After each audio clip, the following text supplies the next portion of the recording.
Hello everyone, so I'm making this video because I want to thank everyone that supports the channel either by watching, liking, commenting, subscribing to the channel.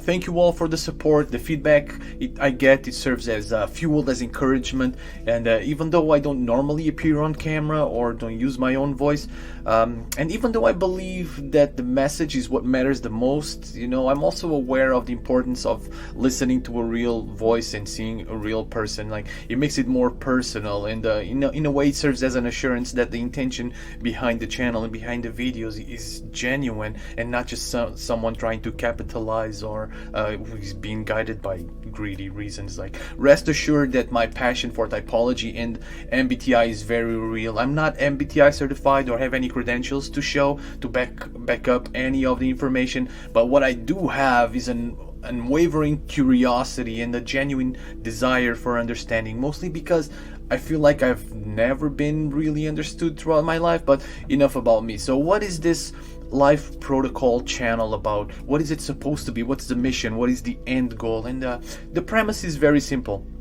and that is a deeper understanding of people by means of the 16 types and down to its fundamentals. It's basically lifting the veil and finding the hidden meaning and explanations to how different types interact with each other, interact with the world, with themselves, but especially the why every type acts the way they do. Why do certain types, everyone that belongs to a certain type seems to have a basic programming behind it, and we can find different variations of, for example, ENTJ, different variations of ENFPs, but they all seem to follow a basic programming. I watch a lot of typology videos. I listen to typology podcasts at work. I research as much as I can to find those hidden nuggets of information that people might be missing. And that was always good at spotting things like that, things that other people might miss, and asking questions that other people are not naturally drawn to. Like, for example, what is the reason behind the cognitive functions? Is there a hidden meaning or a purpose behind them? How did we get them in the first place? How did they come into existence?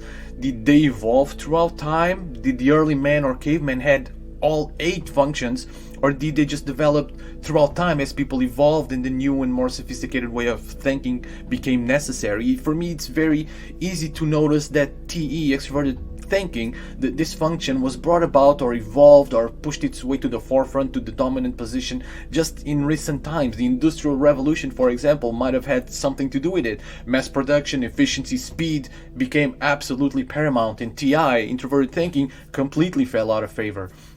While TI, introverted thinking, was the dominant function in antiquity, in that period of time where the stable Greek Empire brought about by Alexander the Great allowed people a more comfortable lives, and where their main focus distanced itself from just basic survival, and people were able to shift their focus from survival into life and what it means to lead a good life. And enter Socrates, Plato, Aristotle, and so on. And if so, that means that functions are malleable, and they adjust accordingly to whatever social climate humanity is going through, or humanity is experiencing at that time. And that opens a whole new level of speculation about how people might look in the future. Are there going to be new hybrid combinations of functions? Are new ones going to emerge that we don't even know yet? No one really can answer these questions, at least with any kind of certainty, but it is fun to think about, and that's the kind of things that I think about.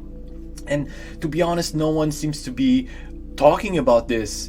So that's what this channel is more about, like finding the whys of things work the way they do, and is there any evidence in our past, in history, that led to our present situation. So, because I believe that understanding how the cognitive functions appeared in the first place can explain with greater accuracy each type's place or role in the world. What do they bring to the world? Why did they appear? Why were they necessary? Why are they still necessary? Because some of them fall out of favor while others come into favor.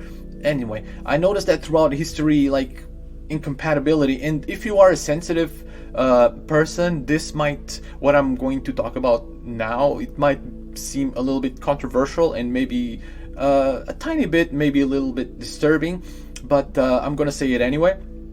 because it's been on the back of my mind and I gotta let it out. So I've noticed that throughout history, human history, incompatibility between people has always been a constant. And let me tell you that it doesn't seem to be much better these days. What I see is maybe a better understanding of other people, but compatibility, it's still something that's very elusive. Everyone feels misunderstood.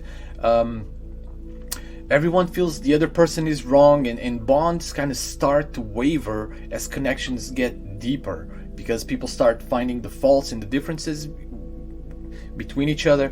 Anyway, and this leads me to question that, are we even meant to be compatible with each other in the first place?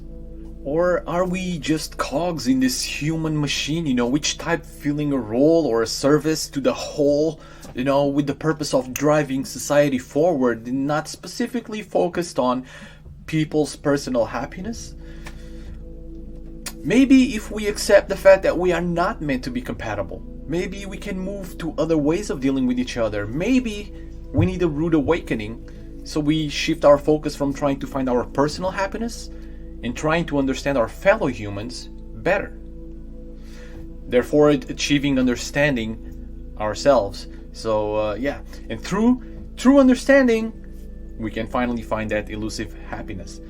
Let that sink in for a moment. Are we meant to be compatible, or are we just meant to drive society forward? ESFJs, ISFJs, ENFJs, seems like they are totally meant to take care of people. ENTJs, ISTJs, ESTJs, seems like they're meant to drive economy forward. These are all very broad generalizations, but they do seem to be very well fitted to a certain role. That does not mean that people are meant to do just that. I'm a true believer that anyone can do whatever they set their minds to, but they do excel in certain roles, and this is true for every type.